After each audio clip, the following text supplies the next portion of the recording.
Imir Sachem, donc bonjour à tous, Rotesh, Tov, Meborach, Chazak pour cette initiative et pour le courage des jeunes filles qui se connectent et qui consacrent une partie de leur temps pour l'étude de la Torah. C'est plus que nécessaire et plus qu'indispensable, puisque vous savez que nous arrivons à grands pas à ce jour fatidique, à ce grand jour qui est Shavuot. Alors, bien évidemment, toutes les fêtes, Pessah, Sukkot, ce sont des préparations qui sont physiques, qui sont techniques. On construit sa souka, on achète ses arba minim pour Sukkot. Pour Pessah, on nettoie la maison, on achète les matzot, on prépare à manger. Toutes ces préparations nous conditionnent déjà dans l'entrée de la fête. Mais Shavuot, c'est une fête qui est un petit peu particulière. Pourquoi ? Parce qu'il n'y a pas de symbole particulier à Shavuot. Shavuot, c'est quoi ? C'est du Yom Tov. Et d'ailleurs, le Shulchan Aruch, lorsqu'il va vouloir parler de Ilchot de Shavuot, des lois concernant Shavuot, eh ben on va parler des Ilchot Yom Tov. En fait, il n'y a que ça à se mettre sous la dent pour Shavuot. Et c'est pour ça que c'est très difficile de parler de préparation du jour de Shavuot. Alors, c'est à la fois difficile, mais c'est aussi à la fois facile. Pourquoi ? Parce que on nous aide un petit peu à nous préparer, mais cette préparation reste beaucoup plus spirituelle que concrète. Elle ne se cristallise en rien dans des actes de préparation, si ce n'est qu'il va y avoir 49 jours qui vont séparer la fête de Pessah et la fête de Shavuot. 49 jours de préparation de ces 48 midot dans le Pirkei Avot, le Perek Vav, le Perek qu'on a lu ce Shabbat, qui est un Perek extrêmement axé sur l'importance de la Torah, et pour cause, parce qu'il est le Perek, le chapitre que l'on va lire juste le Shabbat qui précède Shavuot. Et donc, c'est 49 jours de préparation, c'est 48 midot. Et le dernier jour est la préparation et la révision de ces 48 midot pour arriver à Shavuot. Mais qui d'entre nous, soyons honnêtes, qui d'entre nous sait exactement quelle mida, quelle mesure, quel critère il a travaillé chaque jour, parce que chaque jour porte sa mida.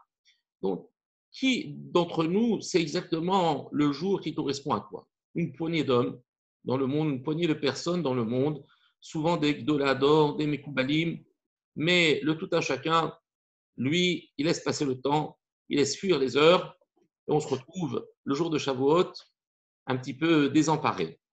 Comme le plus beau jour, nous disent les littéraires, le plus beau jour, c'est la veille, bien il faut que cette veille elle soit perçue. Il faut qu'il y ait une perception de cette préparation. Alors, on va essayer, avec l'aide de Dieu, on va dire, de schématiser un petit peu, de rendre les choses un peu plus concrètes. Alors, vous allez me dire, aujourd'hui, on est le 45e jour. 45e jour, on a déjà passé une bonne partie de cette préparation. Est-ce trop tard ou n'est-ce pas trop tard pour encore arriver à Shavuot dans des conditions optimales pour permettre, Bezat Hashem, que ce don de la Torah, comme on a l'habitude d'expliquer la signification, comme le jour où Akadosh Baruch Hu a donné la Torah au Ham Israël et qui continue à l'adorer, à la donner au Ham Israël aujourd'hui, mais ça se concrétise comment ? Ça veut dire quoi donner la Torah ? Est-ce que, par exemple, vous, les dames, est-ce que vous êtes habilités à étudier la Torah et à recevoir la Torah ?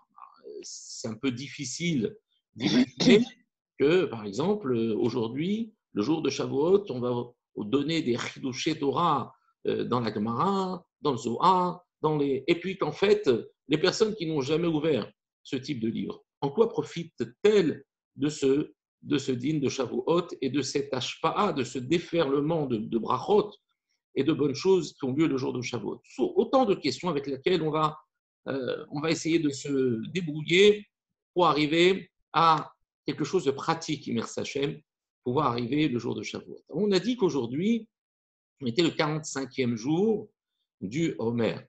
Eh bien, c'est peut-être pas un hasard, mais une date qui a été décidée, Madame Mathias m'a appelé il y a quelques jours pour me dire, voilà, dimanche, parce que c'était dimanche, et que c'était le jour où on avait l'habitude de se réunir dans ce séminaire qui, Baruch Hashem, maintenant a de la bouteille.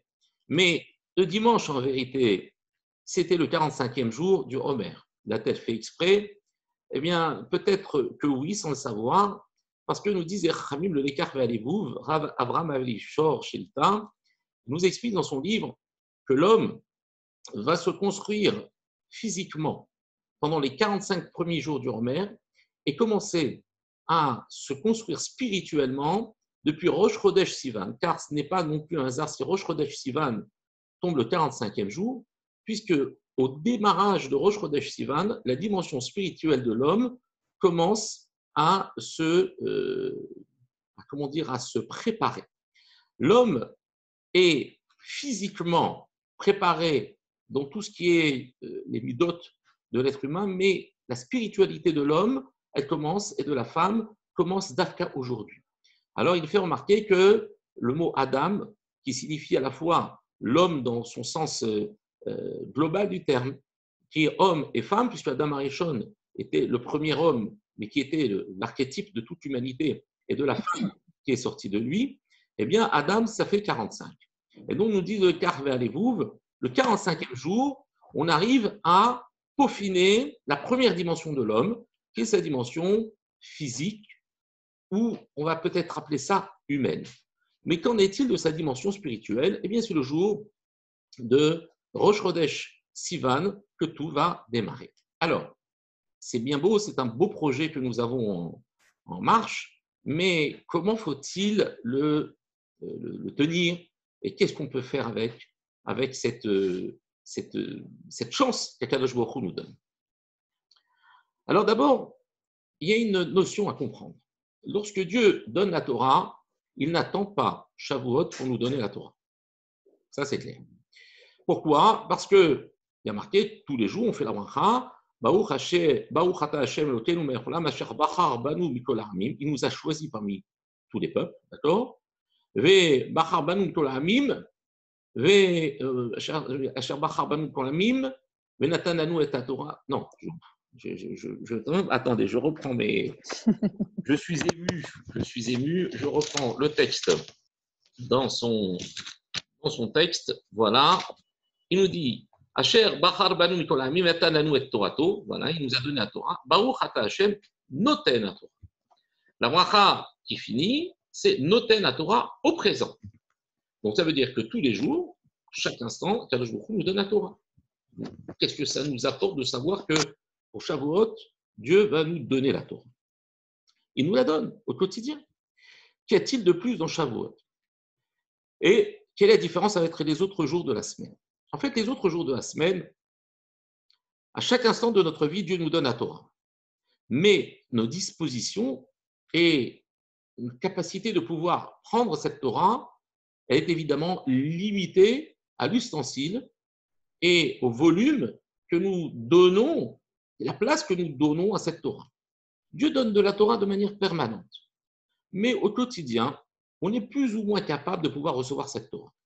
Et chaque jour, on a un petit chélek de Torah. Mais le jour de Shavuot, c'est un jour particulièrement important.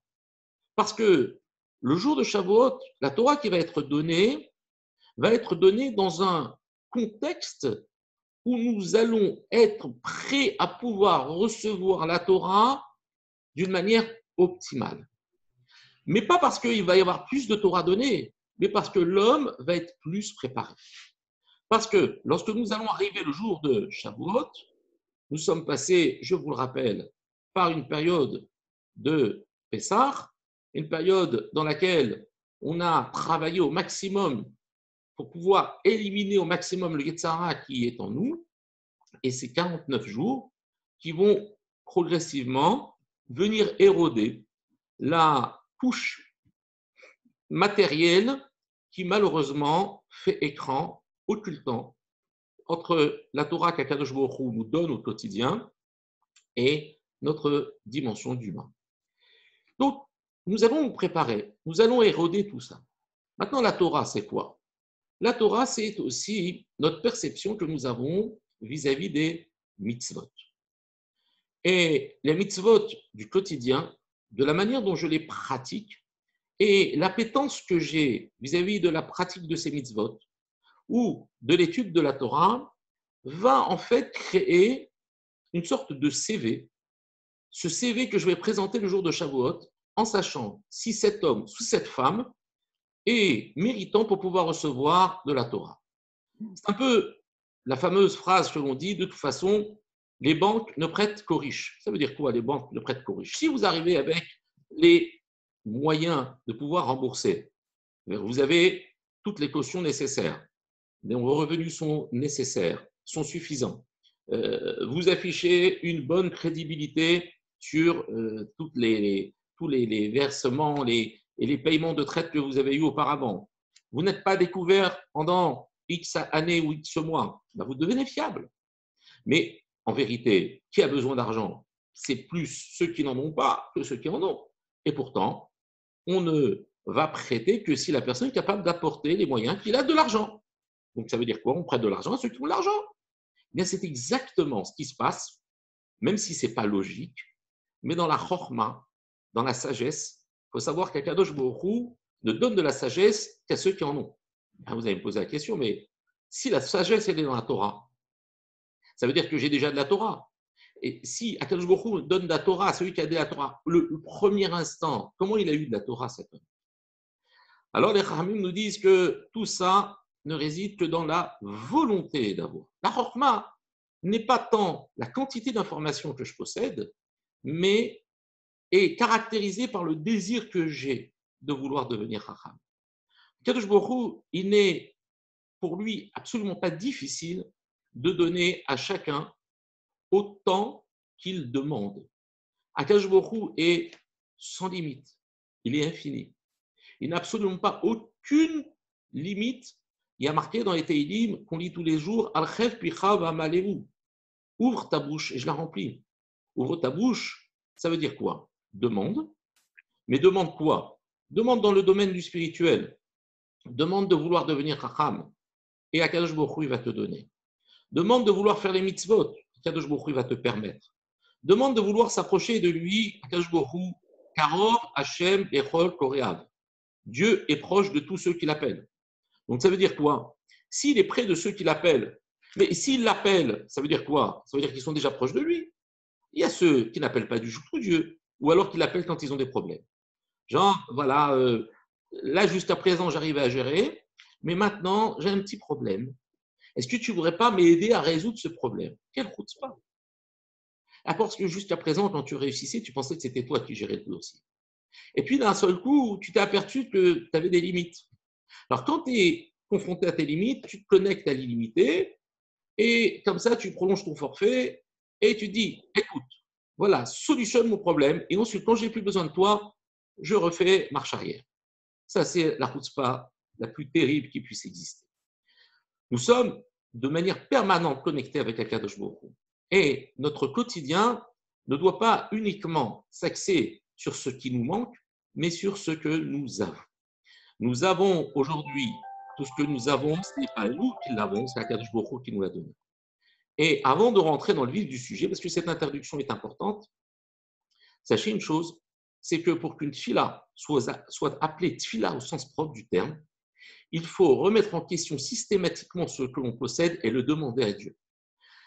Lorsqu'une personne prie, elle ne doit pas simplement faire le bilan et le check-up de ce qui lui manque et de dire, tiens, Baruch Hashem, aujourd'hui j'ai la santé, j'ai les enfants, j'ai l'argent, il me manque plus que, par exemple, je ne sais pas, de solutionner un problème, d'acheter un appartement ou de résoudre un petit problème de santé.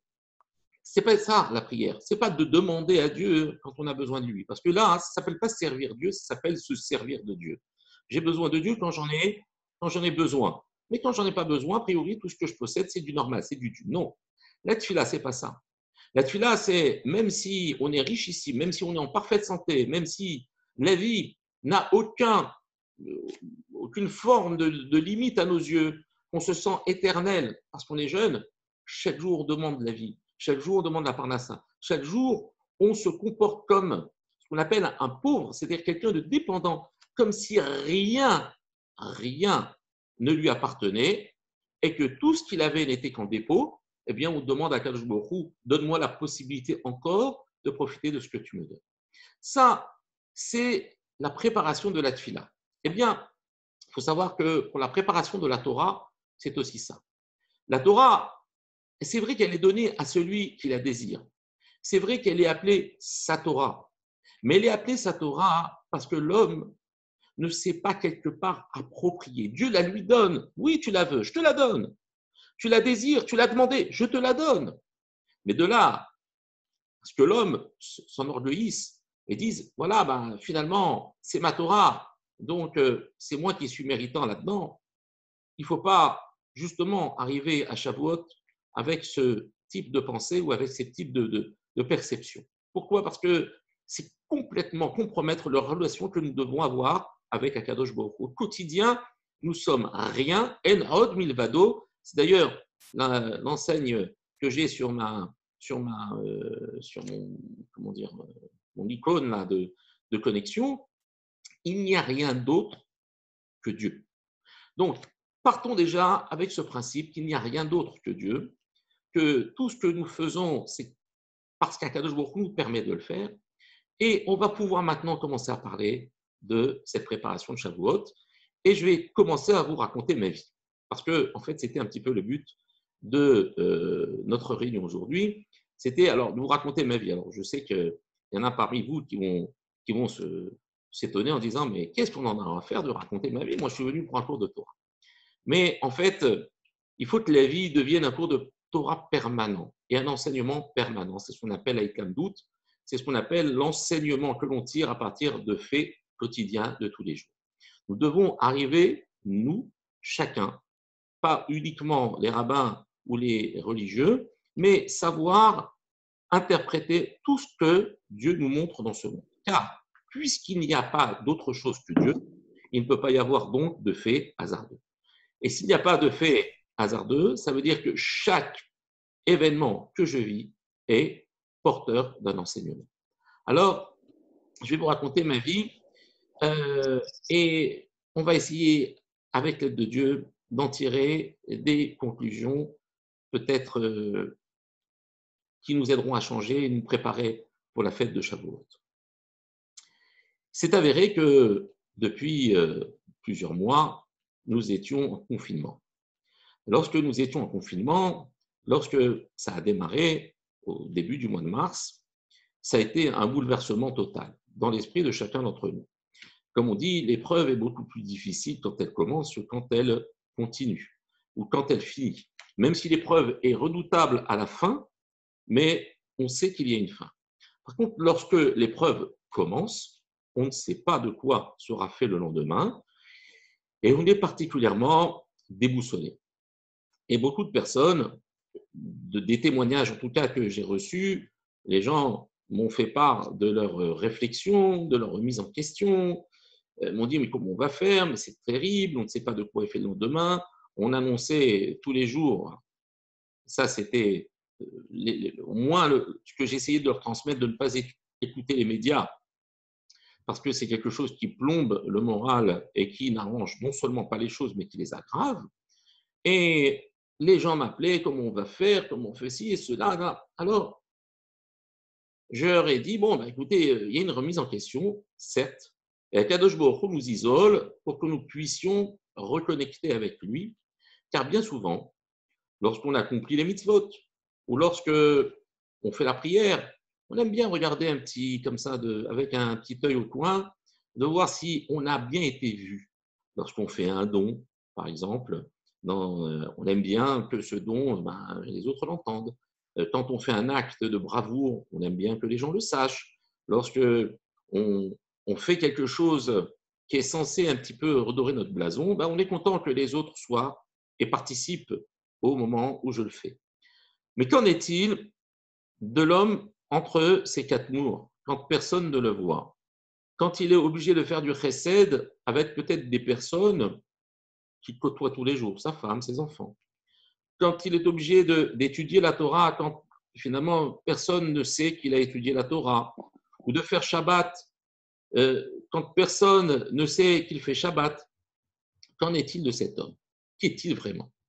Et ça a été pendant toutes ces semaines, un révélateur d'identité, un révélateur de personnalité.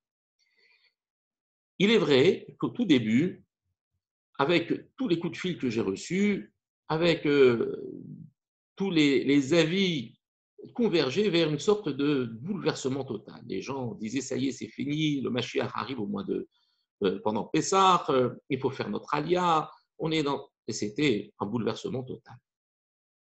Baruch Hashem, ma grande candeur et ma naïveté m'a laissé penser que au bout de ce confinement, j'allais retrouver un monde transformé, un monde de oui-oui, un monde de télétubbies, où tout le monde allait se donner la main, tout le monde allait s'embrasser, et tout le monde allait reconnaître que nous étions inexistants face à la décision divine.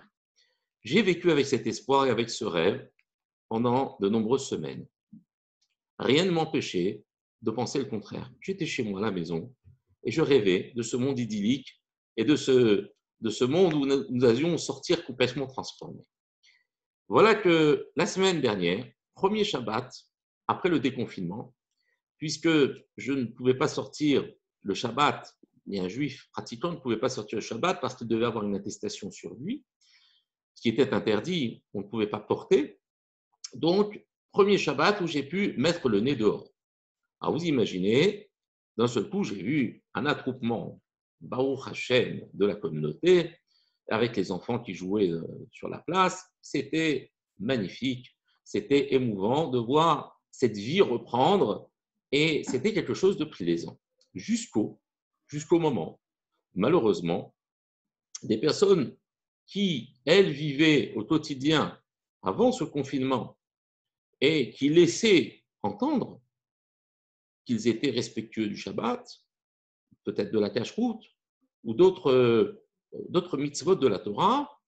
Et puis, à ma grande surprise, j'ai été choqué. J'ai été choqué, pas parce que, quelque part, j'ai été déçu par ces personnes, mais j'ai été choqué parce que je me suis rendu compte qu'il y avait beaucoup de personnes qui souffraient de ce qu'on appelle d'une bipolarité spirituelle. D'un côté extrêmement entreprenant, extrêmement volontaire, quand la situation le permettait, très participant, très présent au niveau communautaire, mais lorsqu'ils ont été un petit peu ramenés à la révélation de leur personnalité, de leur relation intime et personnelle avec Akadosh Baruch Hu, malheureusement, je me suis aperçu que ce n'étaient pas des gens qui respectaient Shabbat. J'avais de la peine. Vous savez que j'ai beaucoup plus honte de voir une personne transgresser Shabbat que la personne, même si elle a honte de me voir au moment où elle transgresse. Sachez une chose, je suis le premier à tourner la tête. Ça me fait souffrir. C'est une souffrance terrible. De la même manière qu'on a une souffrance de vivre avec un conjoint ou avec un frère ou avec des parents, lorsque on est, comment dire, un petit peu clivé, on est séparé par nos différentes obédiences, nos différentes conceptions de la religion, ben, sachez une chose, c'est que quand on aime les gens, on est concerné au même titre que sa propre famille, que ses propres frères et sœurs, de voir des gens dans la rue, même si ce ne sont pas mes fidèles, même si ce ne sont pas des gens de la communauté, peu importe. Pour un juif, transgresser Shabbat, c'est une souffrance terrible. Mais j'ai réfléchi et je me suis dit, tiens, cet événement ne doit pas simplement venir me plomber le moral, puisque je vous rappelle que c'est sûrement pas ce qu'il faut faire, mais il faut maintenant tirer des conclusions. Il faut maintenant avancer. Et en analysant la situation, je me suis aperçu que, Baruch Hashem, ce n'était pas la majorité de personnes qui transgressaient Shabbat, que la majorité des gens qui étaient sur place étaient des chômeurs Shabbat. Mais là, nouvelle réflexion. Comment peut-on allumer une cigarette? Comment peut-on prendre son téléphone alors qu'on est 2 ou 3 personnes sur une assemblée d'une vingtaine de personnes, quand les 17 ou 18 autres personnes sont chômeurs Shabbat? Aïe. Là, ça pose un problème. Ça veut dire quoi?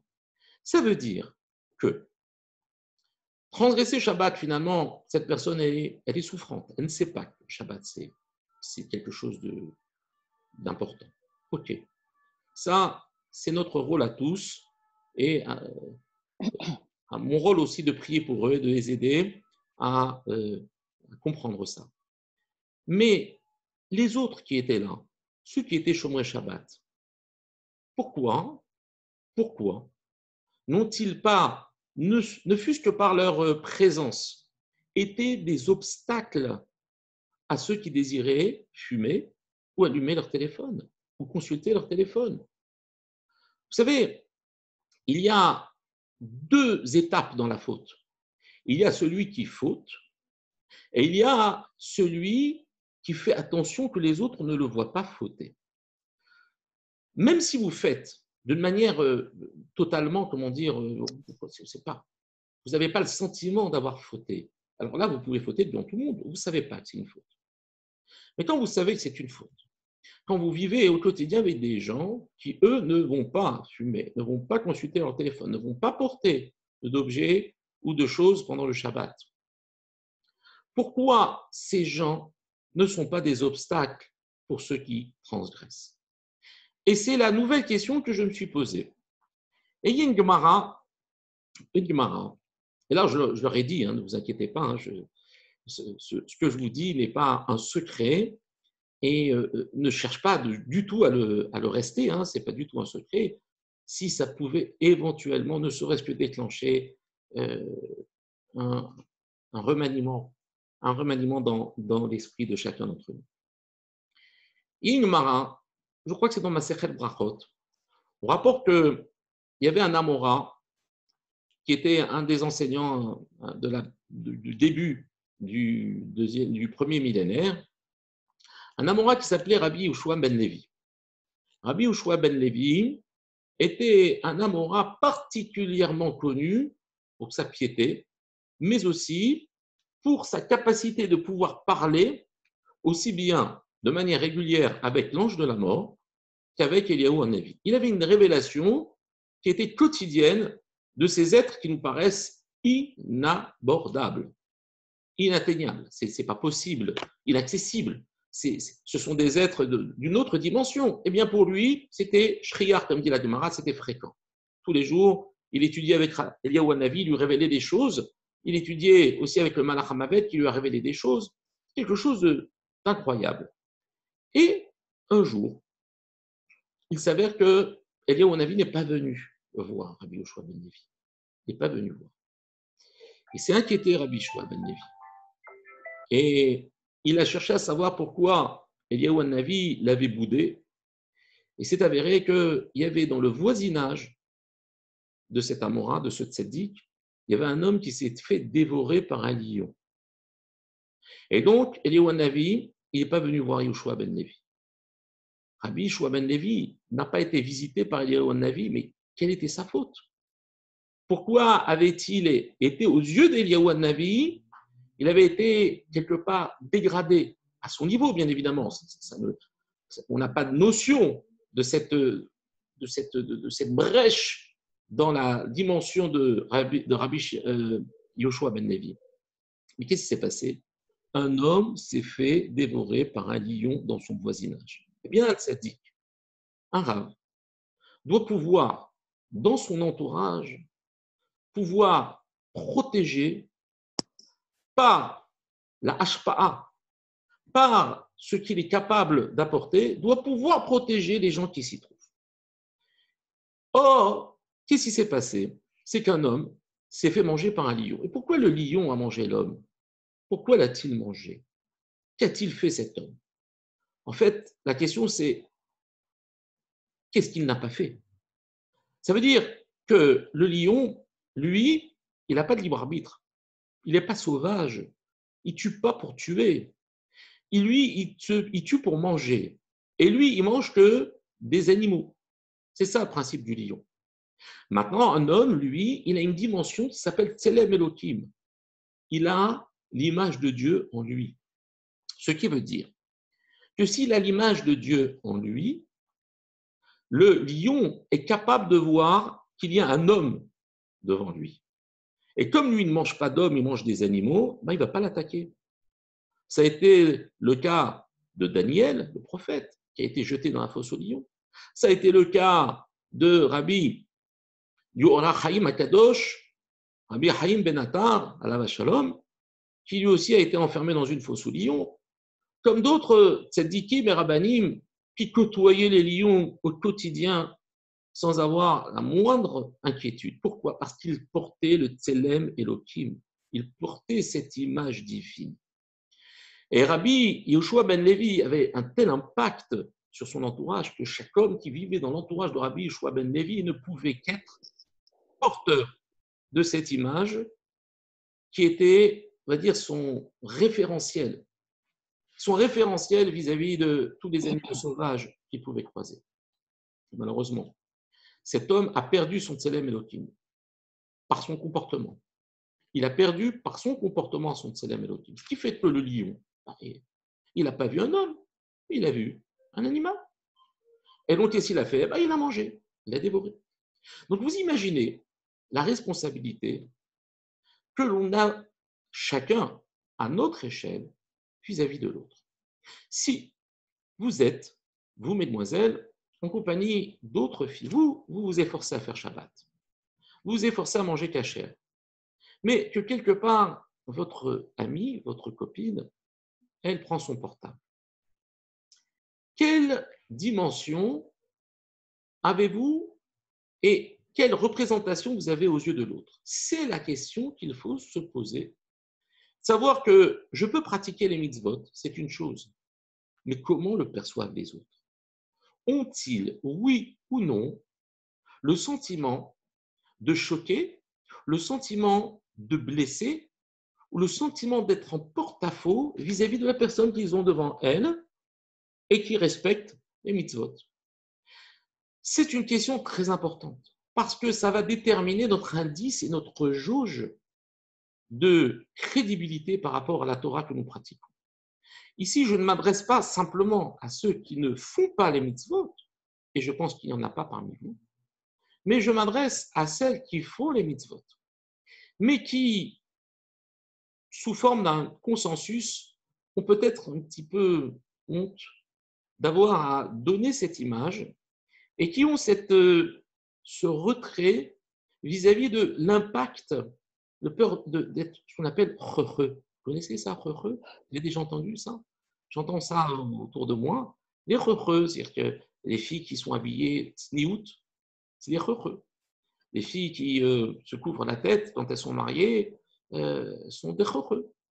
Et en fait, cette perception que nous avons du heureux, si on va reprendre ça comme un mot qui rentre dans le vocabulaire, c'est peut-être quelque part le malaise que nous avons, c'est-à-dire, pratiquons-nous les mitzvot par amour pour Dieu ou par crainte d'être punis? Et ça va changer complètement notre impact sur notre environnement. Et voilà que quoi? Eh bien que ce spectacle m'a amené à réfléchir, aussi bien pour moi que pour les gens qui étaient là. Alors, il dirait que la personne ne m'avait pas vu lorsqu'elle s'est mise à fumer, mais moi, je l'ai vu. Et si je l'ai vu, c'est que je dois me poser des questions. Dieu m'a dit, voilà, il y a des personnes qui souffrent encore de bipolarité spirituelle. Il y a des personnes qui ne savent pas encore où placer leur point de libre arbitre, où le Shabbat est encore une épreuve. Ce n'est pas un dossier réglé. La cache-route est encore une épreuve. Quand vous rentrez et vous vous promenez un jour de Yom Tov, d'accord, le 7e jour de Pessah, et que je suis sorti pour faire un petit tour, pour m'aérer, et que je passe devant une boulangerie qui n'est pas cachère, et je vois un juif acheter des gâteaux pour le soir, mais on a encore Pessah. Je me pose des questions. Je me dis, mais quel travail y a-t-il à faire? Est-ce que c'est de mon ressort? Est-ce que je dois prendre chaque personne séparément? Mais c'est impossible. Alors, j'en suis venu à la conclusion, c'est à moi de me remettre en question. C'est mon impact que j'ai dans la communauté et dans mon entourage. Si je vois encore ça, c'est que Dieu m'appelle à voir mes propres défauts. Et c'est ce que je nous invite à faire. Avant d'arriver le jour de Shavuot, de savoir qu'est-ce que je vais réserver comme place à cette Torah, à cette cargaison, à cette quantité incroyable de palettes de Torah qu'Akadosh Baruch Hu va me livrer. Est-ce qu'elle va rester sur le seuil de ma porte? Est-ce que je vais faire de la place chez moi? Est-ce que je vais me remettre en question? Est-ce que je vais faire un petit peu le vide de cet ego qui vient malheureusement remplir complètement l'espace et empêcher que la Torah ne pénètre en moi? C'est une remise en question à tous les niveaux. Qu'est-ce que nous avons comme influence sur notre prochain? Comment nous voit le lion? Est-ce que il nous voit comme un être humain ou nous voit-il comme une proie facile, comme un repas? Ça, c'est ce qu'on appelle le tselem elohim que nous avons en nous. Ce tselem, il doit faire partie intégrante, il doit majoritairement nous habiter, de telle manière, bien que notre personne ne soit pas uniquement composée de volonté, de désir, de défauts, de qualités, mais uniquement d'un seul désir, celui de servir à Kadosh Baruch Hu, de vouloir faire ce qu'il nous demande de faire. Mais pour cela, il faut apprendre à lire ce que Dieu nous donne et ce que Dieu nous prête au quotidien dans les événements que nous vivons au quotidien. J'ai une deuxième histoire à vous raconter. Une deuxième histoire qui est aussi ma vie, mais bon, vous allez comprendre que c'est un petit peu dans le même état d'esprit. J'étais il y a quelques années, 3-4 ans, en vacances à Deauville. Et bon, jusque-là, rien de très original. Comme on dit, c'est le seul endroit à Deauville où les Juifs acceptent de jeter leur argent par les fenêtres, notamment au péage lorsqu'ils arrivent en voiture. Et donc, j'étais à Deauville, j'avais réservé une maison. Et vendredi soir, qu'est-ce que j'ai fait? Je suis sorti pour jeter les poubelles dehors. C'était une demi-heure, une heure avant l'entrée de Shabbat. Et donc, j'étais habillé en costume, j'étais prêt pour rentrer de Shabbat. Mais comme la maison était loin de la synagogue, j'avais l'habitude d'organiser dans la résidence dans laquelle on se trouvait un minyan pour faire Mincha et Arvit. Ce qui nous permettait de pouvoir, sans marcher une demi-heure aller-retour, c'était relativement fatigant, de faire Mincha et Arvit. On n'avait pas besoin de Sefer Torah, donc voilà. Alors, les gens, en général, étaient habitués. Il y avait les fameux habitués, ceux qui habitaient là pendant des périodes de vacances, qui savaient qu'il y avait Mincha à telle heure. Et puis, il y avait les nouveaux venus. Et j'avais souvent un regard un petit peu scrutateur pour voir les personnes qui, éventuellement, pourraient réagir à ce nouvel office et participer. Et puis là, il y avait deux enfants. Il y avait un petit gosse de 4 ans, un garçon de 4 ans et sa sœur de 6-7 ans, qui étaient en train de jouer non loin de l'endroit où j'habitais.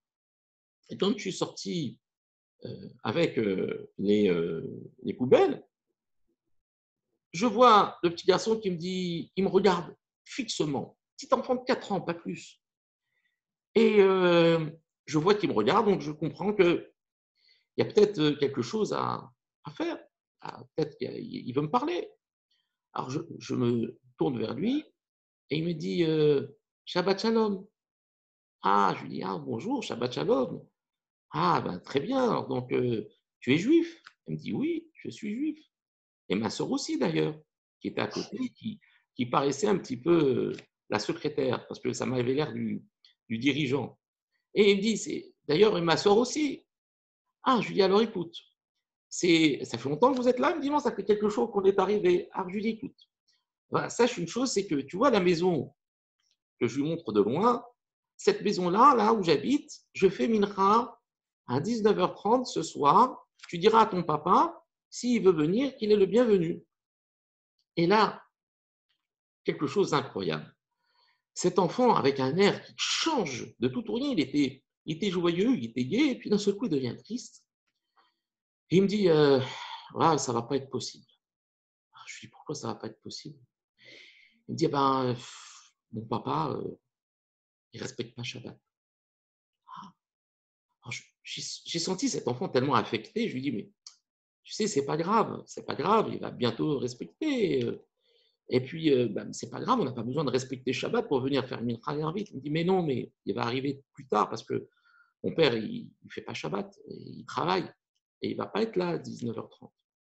Alors, je lui dis, écoute, c'est pas grave, sache une chose, c'est que bientôt il va faire Shabbat. Il me dit, et je lui dis, toi, tu veux faire Shabbat? Il me dit, bien sûr, je veux faire Shabbat, mais je ne peux pas.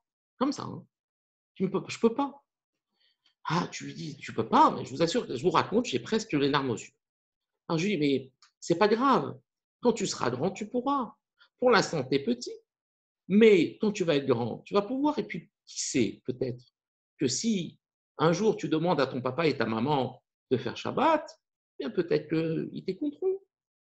Alors je lui dis, tu es dans une école juive? Il me dit, oui, je suis dans une école juive. Alors je lui dis, ah, très bien. Donc je lui dis, c'est déjà un bon départ. Donc ne t'inquiète pas, tu viendras un jour, tu grandiras, tu feras Shabbat. Ne t'inquiète pas. Et ton papa, un jour, il fera Shabbat. C'est pas grave. Ne retiens pas ce que je t'ai dit. Fais comme s'il n'y avait pas Mincha. Je t'embrasse. Shabbat Shalom. Et je suis parti. Eh bien, je vous garantis que j'ai passé la soirée et la nuit à penser à ce petit garçon.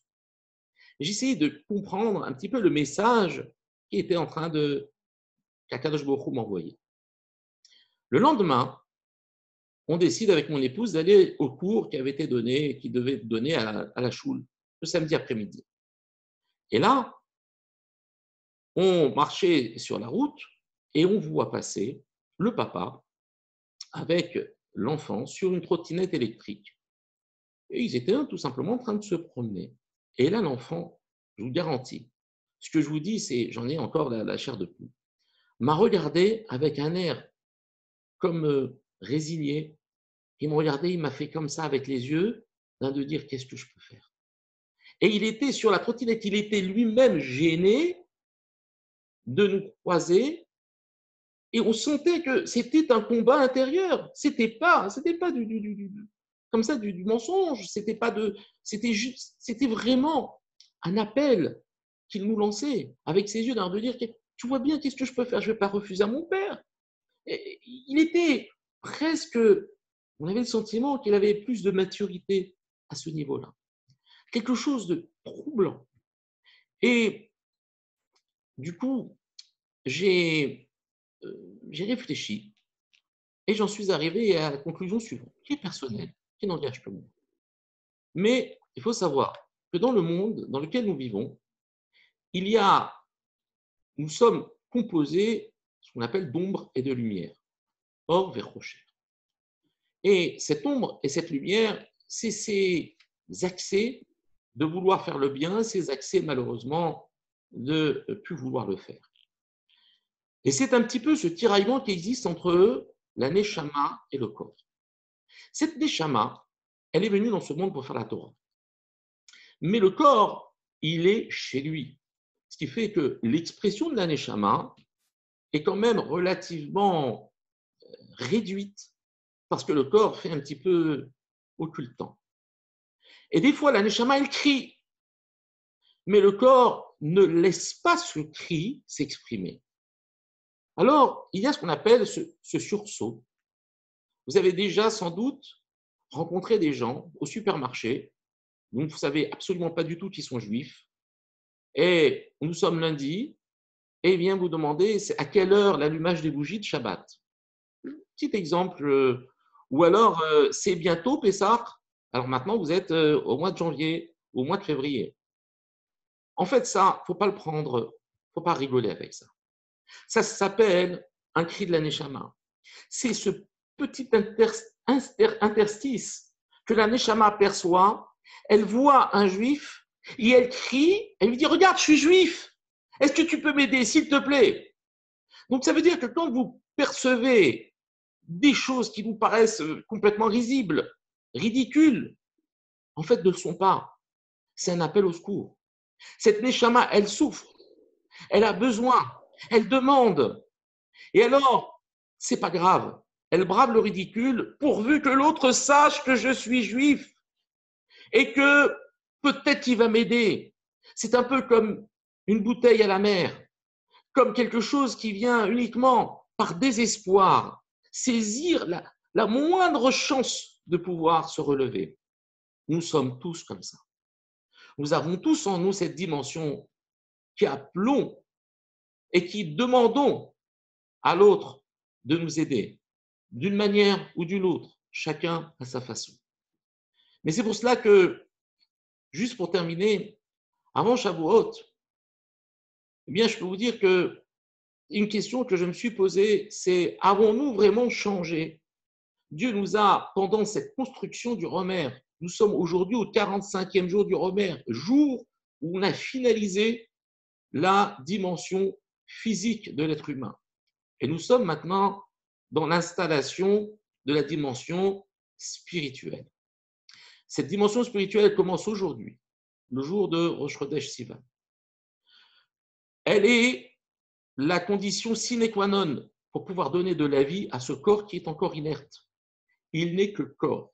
Il n'y a pas encore de vie. Ah, c'est vrai, vous allez me dire, mais il dit n'importe quoi, nous sommes tous, Baruch Hashem, en vie pour de Admea Vesrim Veyoter. Mais la question n'est pas de savoir si nous vivons physiologiquement, mais si nous vivons spirituellement. Et si nous voulons, le jour de Shavuot, arriver avec les outils, et plus il y aura d'ustensiles, plus je pourrai remplir et plus je repartirai avec les mains pleines. Mais il faut savoir une chose, c'est que pour se remplir le jour de Shavuot, il faut arriver déjà rempli. Eh oui, c'est le paradoxe. Ce fameux paradoxe qu'on exprimait avec les banques tout à l'heure, mais qui existe dans le monde spirituel. Il ne faut pas se vider au niveau des mitzvot. Il faut s'engager dès maintenant. Il faut, pour pouvoir mériter, parce qu'il n'y a pas de limite dans le monde spirituel. Dans le monde matériel, si je veux acheter un meuble, il faut que je mesure l'espace pour savoir s'il rentre dans ma maison. Je ne peux pas acheter un living si je vis dans un studio. Ce n'est pas possible. Alors que dans le monde spirituel, non. L'appétence, la volonté, le ratson que j'ai est caution de ce que je vais recevoir. Plus je veux, plus je désire, plus je suis sensible à mon entourage, plus j'essaie de jauger mon impact que j'ai sur mon entourage. Est-ce que je vis comment dire, bien au quotidien ma Torah? Est-ce que ce n'est pas simplement quelque chose que je fais par crainte? Est-ce que c'est quelque chose que je fais par amour? Ai-je envie d'aider les autres? Ai-je envie d'aider les autres à sortir de cette léthargie, de cette souffrance, de ce malaise, de ce cri de la Neshama qui est assourdi par la prédominance du corps?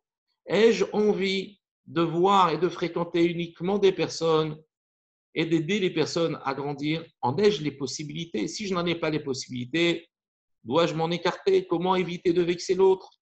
Comment l'aider sans être soi-même victime un petit peu des mauvaises influences? Tout ça, ce sont des questions que non seulement nous avons le droit de poser, mais que nous devons de poser avant d'arriver à Shavuot. Sachez, c'est une occasion à ne pas manquer.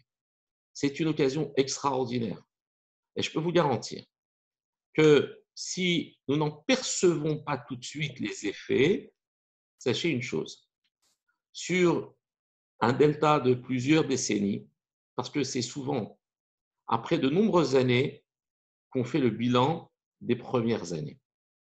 On ne peut pas faire un bilan mois après mois, année après année. Mais comme j'ai souvent l'habitude de dire à mes élèves, l'essentiel chez un homme, et ça c'était une phrase qui était la phrase d'un directeur à la Shalom d'une école juive à Paris, je crois que c'était M. Picard à la Shalom, qui disait l'essentiel pour un juif n'est pas de réussir dans la vie, mais de réussir sa vie. Ça veut dire quoi réussir sa vie? Ça veut dire faire un bilan sur toute une vie. Ne pas essayer de comptabiliser uniquement ce que j'ai gagné ou ce que je vais gagner, mais de faire comme un peu lorsqu'on investit à la bourse. Eh bien, si jamais on voit que la bourse, eh bien, le lendemain où on a acheté des actions ne remonte pas, qu'est-ce qu'on va faire? On ne va pas le revendre. Alors, les fameux traders vous disent ah non, il faut attendre. Il faut laisser du temps. Ben ça, c'est un enseignement. Il faut laisser du temps. Mais en attendant, ce temps, il faut lui donner aussi les moyens de pouvoir produire. Et je peux vous garantir, la satisfaction que nous avons de ne pas avoir de choses à cacher à notre avenir lorsqu'on grandit, lorsqu'on devient des parents, lorsqu'on a des enfants, de pouvoir montrer tous les efforts que nous avons faits et tout à quoi nous sommes arrivés, ben je peux vous dire une chose. Ce n'est pas des choses que l'on peut masquer en un coup de cuillère à peau. On ne peut pas masquer les choses à notre futur. Le futur est inéluctablement connecté à notre passé. C'est pour ça que vous êtes, Baruch Hashem, encore jeune, et que vous avez, grâce à Dieu, des midotes extraordinaires. Ne serait-ce que pour donner de votre temps au Limud Torah quand des jours qui peuvent être consacrés au loisir, bien vous êtes capable de prendre une partie de ce temps pour l'étude de la Torah. Ça prouve que vous avez ce ratson, cette volonté. Bien sachez une chose, plus vous augmenterez dans cette volonté de vous rapprocher d'Akadosh Baruch Hu, et plus Akadosh Baruch Hu, Karov Hashem Lechol Koler Av, plus vous l'appellerez et plus il se rapproche d'eux.